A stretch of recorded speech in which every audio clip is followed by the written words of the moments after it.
আপনারা দেখেছেন কয়েকদিন ধরেই রংপুরের গঙ্গাছড়া একটি উপজেলায় আমাদের হিন্দু জনগোষ্ঠীদের বাসভবনে বাড়িঘরে হামলা চালানো হয়েছে, লুটপাট চালানো হয়েছে।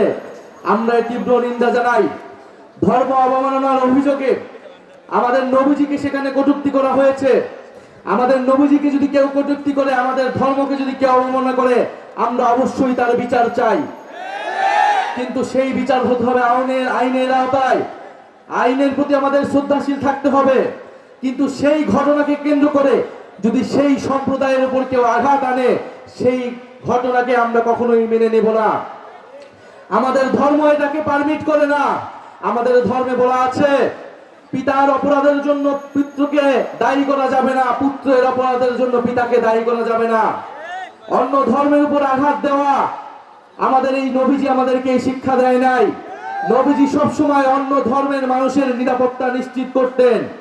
ফলে এই ঘটনা যারা ঘটাচ্ছে তাদের উদ্দেশ্য ধর্মীয় নয়, তাদের উদ্দেশ্য রাজনৈতিক, তাদের উদ্দেশ্য সাম্প্রদায়িক, এবং তাদের উদ্দেশ্য হচ্ছে লুটপাট করা। এই রাজনীতি শুরু করেছিল আওয়ামী লীগ, সংখ্যালঘুদের জমি দখল এবং লুটপাটের রাজনীতি এবং বিচার না করার রাজনীতি।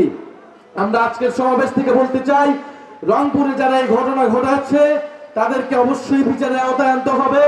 যিনি ধর্ম অবমাননা করেছেন তাকেও বিচারের আওতায় আনতে হবে।